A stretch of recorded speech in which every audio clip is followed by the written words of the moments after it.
You're gonna piss me off? Yes. I don't like MJ. She's kind of a... Kiss my ass. You got bad guy teeth. The greatest casting decision ever made in the history of comic book movies.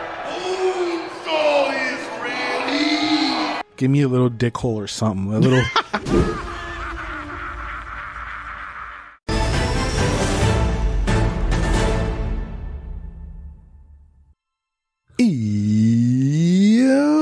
Welcome to the list, the show where we take our movie from an all-time movie watch list, watch it, review it, drop a couple facts. Of course, we love when you guys hang out and join the conversation down in the comment section. But the movie we're scratching off the list today is the all-time best origin story of all time of the comics, of the movies, of the forevers. Spider-Man! Hell yeah. After being bitten by a genetically modified spider, a shy teenager gains spider-like abilities that he uses to fight injustice as a masked superhero and face a vengeful enemy. So, Felix and I are old. So, this is our Spider-Man. We were around 11 years old when this came out. And this was one of the DVDs in my household that we owned. So we watched this a lot. I don't think I've seen the whole thing with adult eyes and my old man brain yet. And since then, I've also seen a lot more Sam Raimi stuff. Uh-huh. So, let's get into it. Yeah. I low-key miss these super early, cheesy 2000 superhero movie intros with the title cards and all that stuff and the music going in the background. Instead of the, whatever the hell that Disney does, and then it just jumps into the movie. I kind of miss these 30 to a minute long look who's in this movie with the music going around, because it kind of puts you into the mood of the movie. Yeah, you're starting to get into it from there instead of they just push you in now. Go. So this is a movie that I saw so much, but I never sat down to dissect or pay attention to to great detail, to the point that I was today years old when I finally found out that it was Danny Elfman who did the music. Say what now? You didn't know either? No. Okay, so I'm not the only stupid. I feel so good. Oh, you don't know how good I feel. No, I have to tell you this. Since I watched that movie, to this day, it's hard for me to watch and dissect it.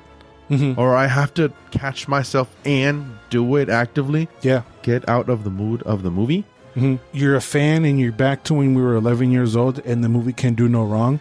So I did really struggle with trying to pay attention and pick up other nuances, which I did. I realized some details that I didn't particularly know, in the simple things, just story things. Because you're a kid, you're not paying attention when the Asian scientist is just talking. You're not paying attention to what she's saying.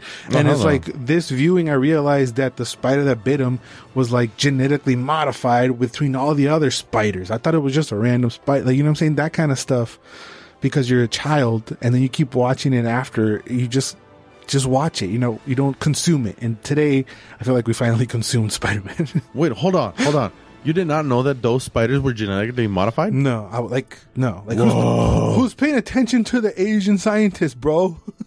Not me when I'm 11. I was listening to the Asian scientist while I watched Homegirl.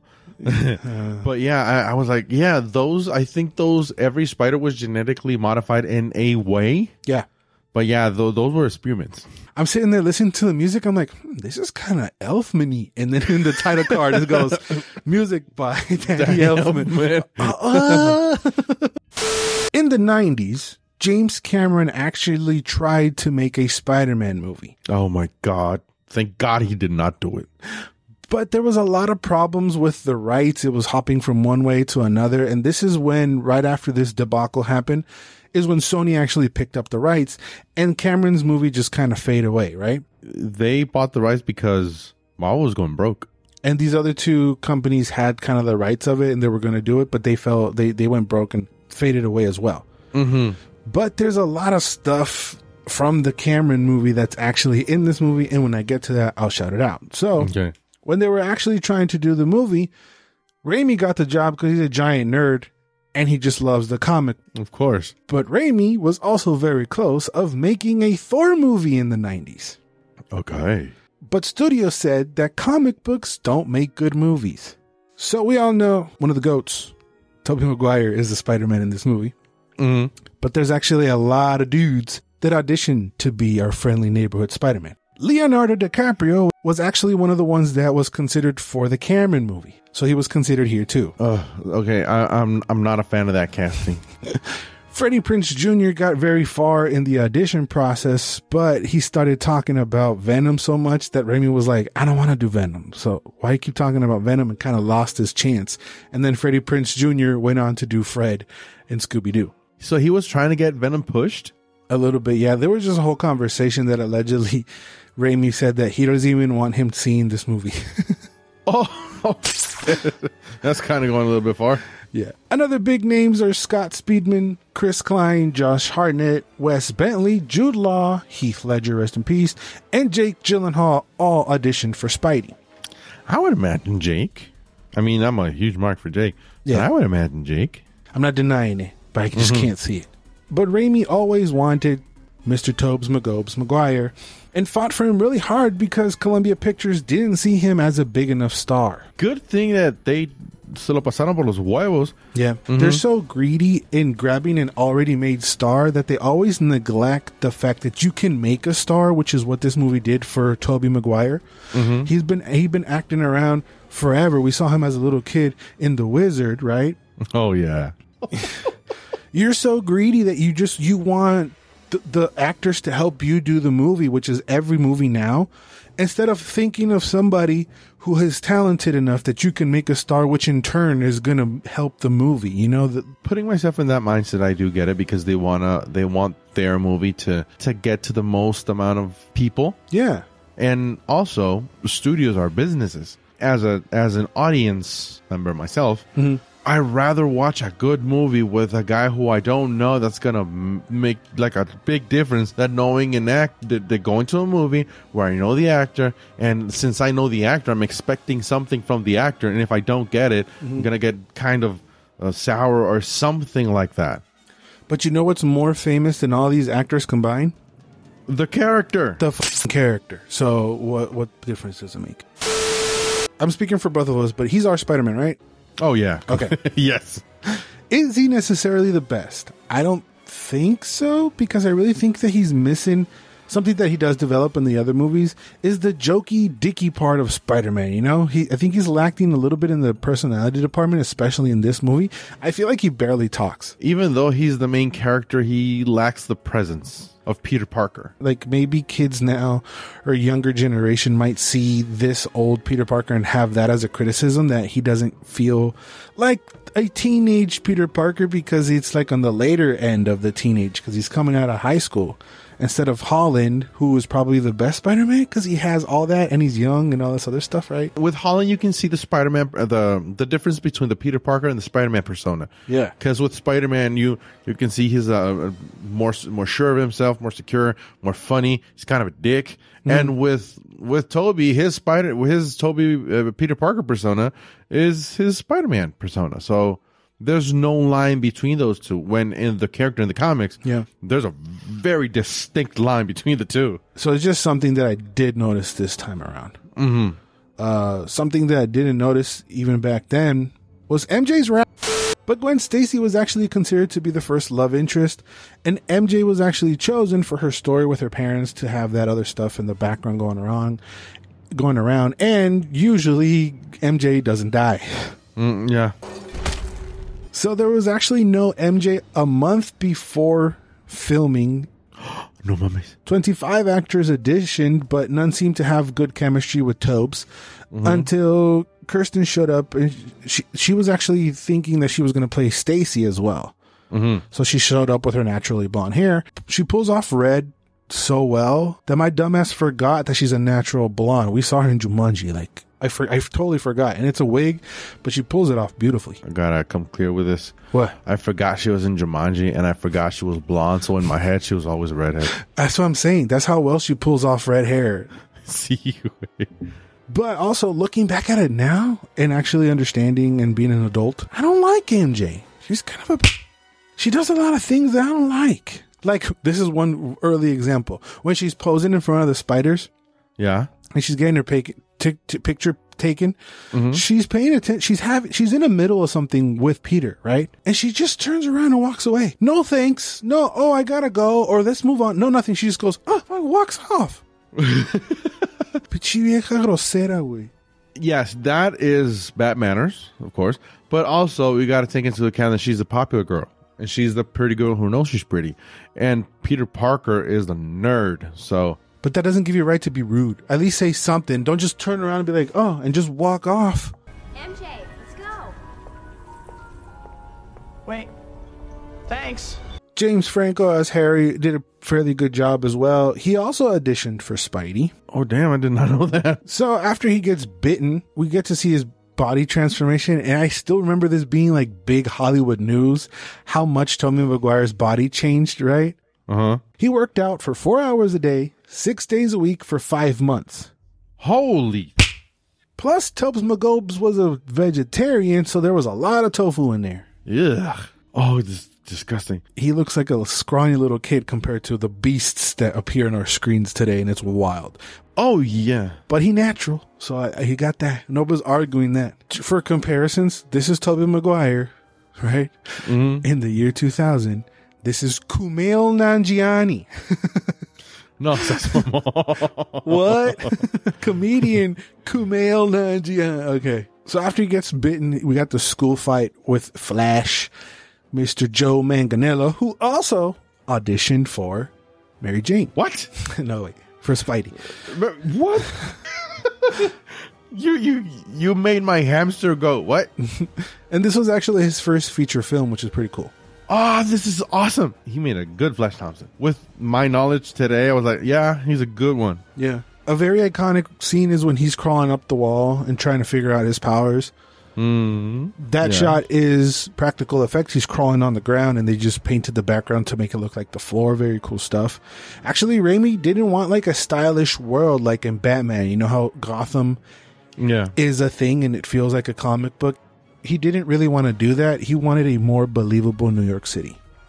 So one of the parts that I mentioned that was from the Cameron script was that the web is coming from Toby. Oh, yeah. Because in the comics, he always makes a mechanism to replicate it. Simon. But that was an interesting thing because even though it became something of a laughing meme in the later movies, it was very interesting. Like, how would that work physically? I almost thought the opposite. Like, it doesn't make sense for them to be making contraptions to do what he should be able to do with his body, because I saw this before I saw the other movies. And in all the other movies, he's making something. But Raimi also felt that he didn't think it was believable for a teenage kid to just come up with this contraction to shoot out web also. You know what I'm saying? Yeah, I mean, the character does, in the comics, he is shown to be a prodigy in like a prodigal chemist. So he was very good with that. But it was shown through a bunch of comic books where you get to flesh out the character.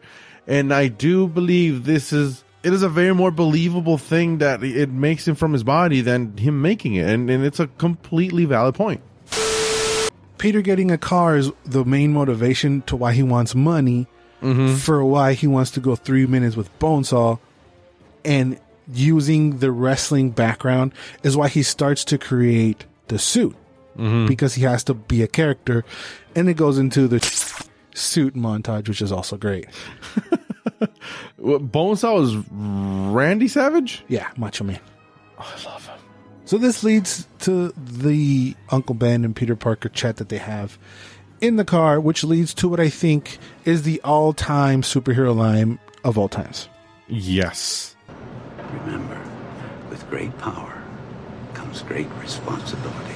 And it is, because I was trying to figure out, this is the first time I heard it, but Stan Lee actually introduced it in a closing narration in the 1962 Amazing Fantasy number 15, but the origin of it is Voltaire, the French author, first coined the phrase, with great power comes great responsibility, only to have it memorialized in pop culture through Uncle Ben. Wow. So it makes sense that it's not just some words that are thrown together. It's like an all-time poet. Yes. It is funny how something that's so deep that it was written by a person that it is famous but not widely known. and it took a comic book, that stupid comic book, right? That's so stupid that don't mean nothing, and it's for kids and don't Exactly. you can take stuff out of everything.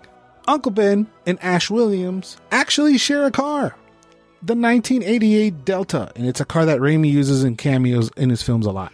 Simon.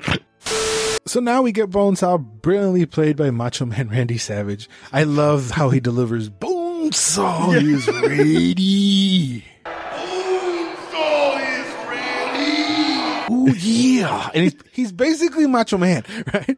Yes. It's Bonesaw as Macho Man, or Macho Man as Bonesaw. He's doing his mannerisms and he's doing all this. He has a couple lines, but it fits perfectly. It's great. I mean, other than the main characters, that's one of the like NPCs Yeah, that has always stood in my head. and the other one is standing right next to him, and Bruce Campbell, who actually coins Spider-Man and gives him the name. Anyway, Uncle Ben gets shot and dies. Way to gloss over that. And although it's a very sad moment, maybe one of the saddest in cinema history, the interneted and still made that into an all-time meme, having our boy Toby with his cry face. I'll see you.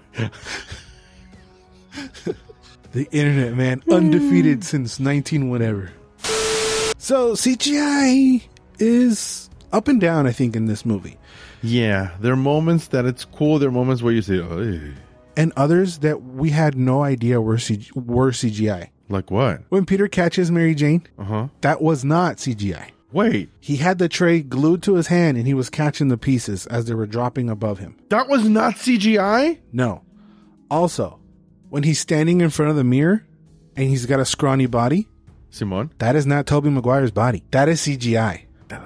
¿Es en serio? Yeah. How does that look way better than the Captain America body flip, right? Oh, yeah, that was bad. You can look at that now and still say that is not Chris Evans, right? Of course. I don't know if it's our brain knowing that he can't believe that the beefcake that is Chris Evans is this little scrawny guy, right? Yeah, because I think I think that's why, because Chris Evans has always been this beefcake. Right. So I don't know if it's our brains playing and literally not buying what we're seeing, but nobody argued that the skinny boy in front of that mirror was Tobey Maguire. No one even thought that for a second.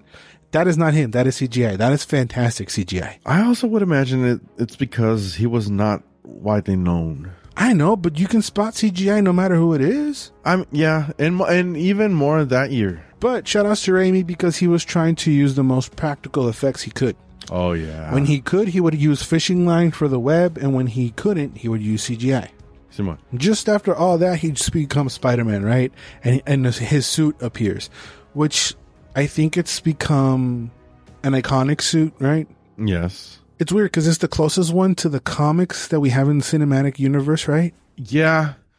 But it's also its own thing. It is the one that it would resemble what we see in the pages, but it also has its own style. Yeah, it's great. It's obviously recognizable. You see it, you know where it's from, and you love it, and you start getting nostalgia feelings because you watched it when you were a kid. Now, how the hell did he make it? So it took 4 months to make the suit. In the beginning, he had black lenses instead of white lenses. So that eventually through the process was edited and checked out. And the lenses were actually Oakley lenses, which is pretty cool. Oh. It was also all one piece. Oh, that's not fun. And what's even less fun is it only had 2 zippers, which would break often, having Toby being trapped in the suit. Oh, no mames. Imagine being trapped and you gotta take a piss. Give me a little dick hole or something. Give me a little pee flap like the old school jammies have or something. Oh, boy, does it feel good to undo my butt flap. Or ask Christian Bale. Yeah. Make it so you can pee. After all this, it leads to J. Jonah Jameson, which Stan Lee actually wanted to cameo as, but Raimi felt he wasn't a correct fit. No. So instead of that, he went on to make the greatest casting decision ever made in the history of comic book movies. Okay? I'm getting chills right now. J.K. Simmons is this character.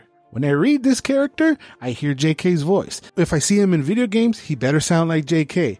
Always and forever in media, in video games, in movies, in animated shows, it should always and forever be J.K. before he dies, he should sign some kind of deal where they can only use AI for his voice and pay the family so they can always have J. Jonah Jameson sound like J.K. Simmons. If you agree with me, give me a hell yeah down in the comments and drop a like on this video because, bro, this is insane. He became that character. It is uncanny that he is JJ. He, with the hair, he got prosthetic teeth in there, but he also spent some time at the New York Post in real life to try to use inspiration to see how it was run, to try to recreate the vibe that he saw there on set. So his cadence, his speech, the speed of how he talks, the tone, the volume, when he goes up, when he goes down, when he starts speaking fast and turns around, everything about it is the perfect casting. J.K. Simmons should always and forever be this character. Tomorrow morning, Spider-Man, page 1 with a decent picture this time. Move Conway to page 7. There's a problem with page 7. I make it page 8 and give him 10% off. I make it 5%. That can't be done. Get out of here. In him being an asshole, he's also one of the best people. Yeah, that's another one that I was like, oh, damn, he actually protected Peter. I didn't think of that. Now, this is another question I have. Did Harry commit the ultimate bro betrayal in dating MJ? Yes. Because that's what's cool about you and I, right? Yeah. Number one, you're a floating ghost. Number two, we have different tastes, right? I like beautiful women and you like penis. Mira pendejo. Nah, just joking. But It's we really not like it has to be public, you dick. Nah, I'm kidding. But point is, we have different tastes. We would never do this to each other, right? But does the old ancient proverb of bros before hoes, does that apply here or does it not? Because the hoe in question, even though she's not a hoe, a little bit in this movie, but even though that the hoe in question came before the bro, you know what I'm saying? He's been crushing on her since they were 6 years old. Then the bro came later in life. Did Harry commit bro versus hoe treachery or whatever you want to call it? Because you said yes before I gave that example. Now you're thinking about it. I'm still going, yeah, because even though the bro is a new bro, but when you're talking to this new bro, I was in diapers when I loved her. Yeah. In Aunt May's words, I thought she was an angel. Exactly. So, if your bro tells you that, you try to make your bro look like Jesus. Yeah. In front of that woman. Instead of like, you go talk to her. No, then you go talk to her. And then you go and talk to her. It's like, and then all of a sudden he's like, I love her. Like, what? What do you mean, man? No, big no-no, man. Big no-no. So Harry is guilty. Yes, he's guilty. Guilty of breaking the all-time rule. Yes. What I also did like is that he fights like Spider-Man. I like my Spider-Man to be acrobatic, fast, and agile. And yes, when he does fight, he's definitely that. He is from New York. Yeah. But he's not like a Backstreet Brawler. No. In J. Jonah Jameson's office, we find a young Elizabeth Banks playing the secretary. She also auditioned for Mary Jane. Also on the giant list was Kate Bosworth, Kate Hudson, Eliza Dushku, Mina Suvari, and Jamie King. And also right before Raimi casted Dunst, he had an idea of casting Alicia Witt. He got in touch with Kristen Dunst. Again, the chemistry was off with everybody between them and Toby. And allegedly, Raimi said the second he saw Kristen Dunst and Toby on screen, there were immediate fireworks and immediate chemistry. She was an angel. He was an angel. I feel like I am skipping a lot of the goblin stuff, but there is a part where they're forcing Norman Osborn to resign, and I think we get another meme there. You know how much I sacrificed? That one's popping up recently. I don't know if it's an all-timer, but it's been used a lot lately. Yeah, I've seen it before. I've seen it pop up a lot too. And right there is a great way of how they show the duality in the Goblin character, right? Because that's Goblin, similar to Schmeagol in Gollum. Yeah, even though that wasn't used as a inspiration in any way, I couldn't see. But you can in that scene, you can see the duality of him going, "Wait, really?" And then he comes back and he's like, "You know what?" Like there's outbursts, and that the flip on a dime that Willem Dafoe does is brilliant. He's Willem Dafoe when he outbursts, and he's Willem Dafoe when he's all coy. Of course. For Green Goblin, Nick Cage, John Malkovich, and Christopher Walken were considered. Oy way.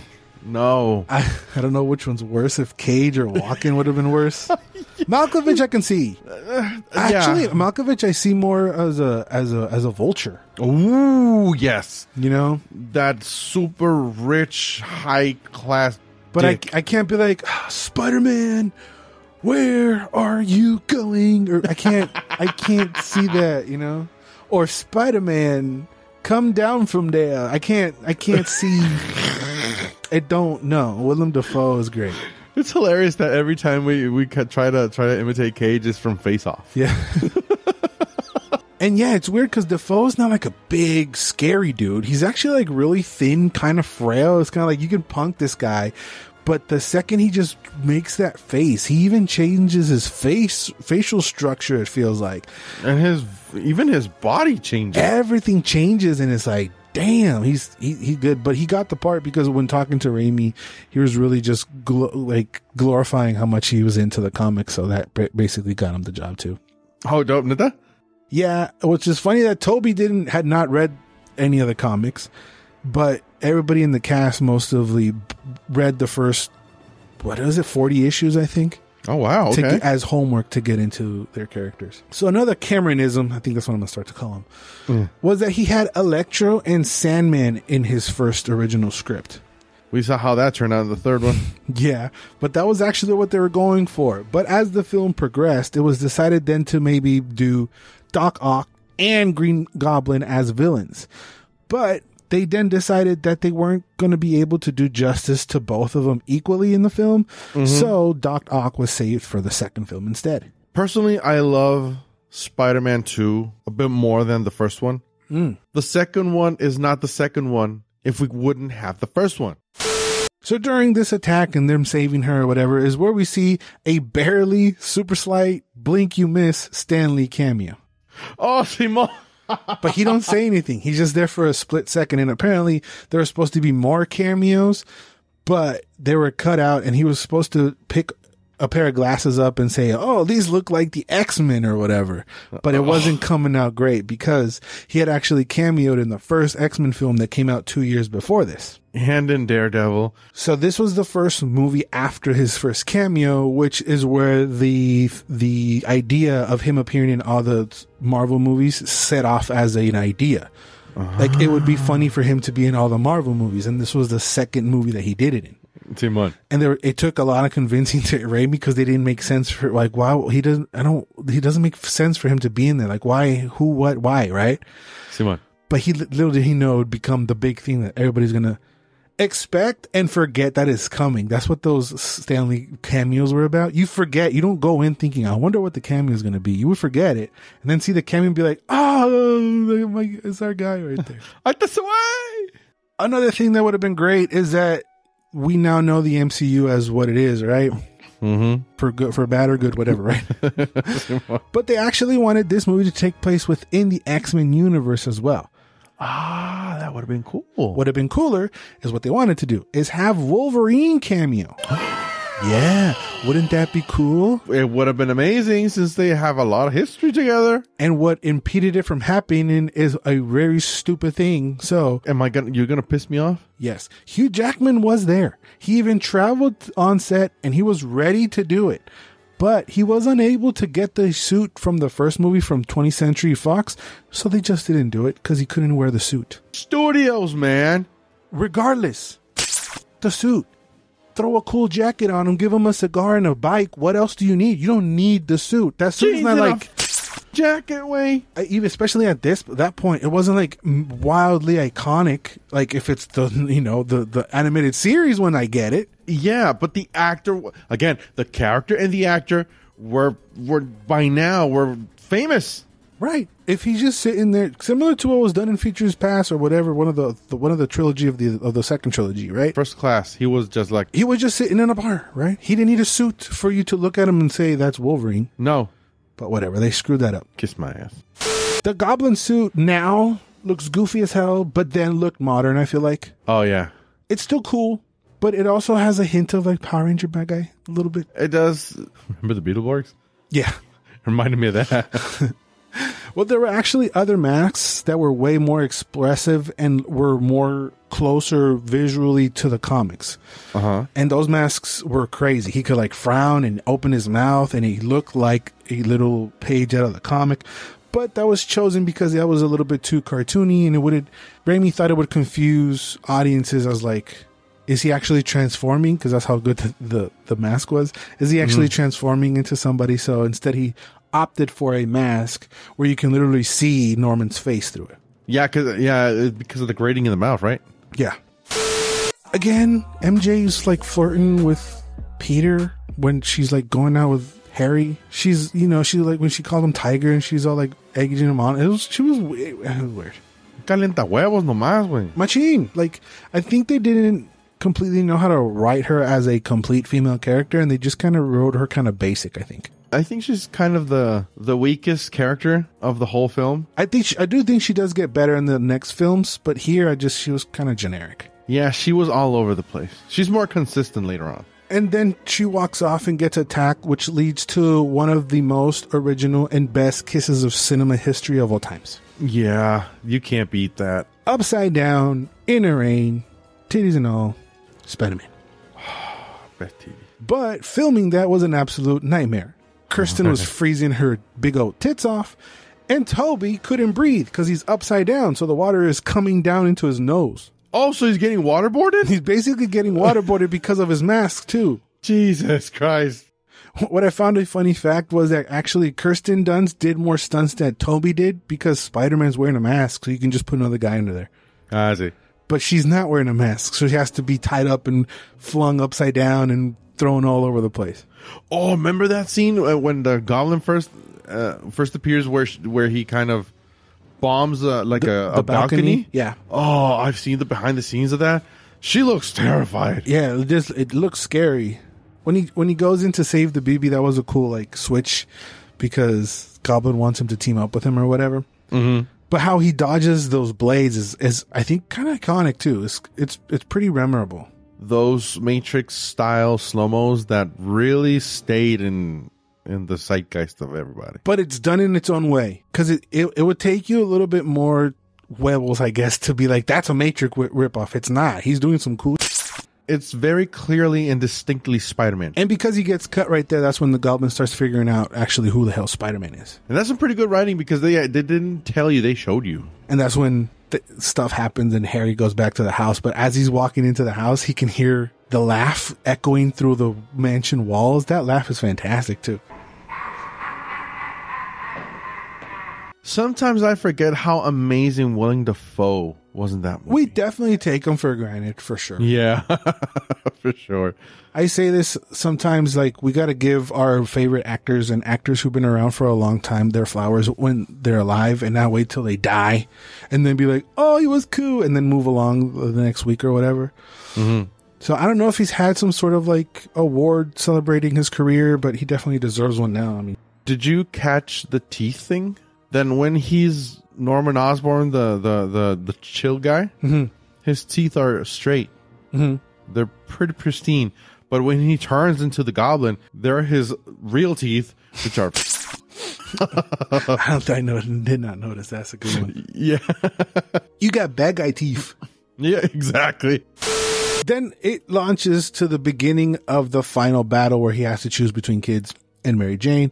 This whole scene has pretty cool action when he's diving over. Sometimes I do forget that scene. You do? That's the one I remember of them hanging out and the New Yorkers coming together to save Spider-Man. Simon. Oh, yeah, I got something for your ass! You mess with Spidey, you mess with New York! You mess with one of us, you mess with all of us! Well, after he saves him, this leads off to the final showdown where he gets a grenade blown in his face. How did he not die away? Because he's Spider-Man. If you get, I mean, yeah, that's true. That's very well true. But when a human gets a cherry bomb set a feet from his face get all messed up. He is Spider-Man, dog. In that fight where he gets punched and you see like saliva fly out of his face. That looks foul. Originally, that's CGI as well, obviously. But it had to be corrected because it was first blood, and for it to be a PG rating, they had to make it into saliva. That's why so much of it, because it's actually blood. I mean, it was like was he drinking orange juice before this or what? Yeah. And that fight, it's not like an all-timer, I don't think. There are some cool moments where he's pulling the wall down and he's getting his ass beat, basically. Yeah. We get that. He's getting his ass handed to him. Mm-hmm. Le están metiendo una putiza. So that whole fight was actually supposed to be longer, but they were coming close to ending production, so a lot of it was cut like what we saw was only like a third or a fourth of the actual length of the fight. They were going to go back into a burning building. They were going to do a bunch of other stuff, but it had to cut short. But I don't feel like it was. Yeah, I do feel like a little bit more was missing, but not too bad.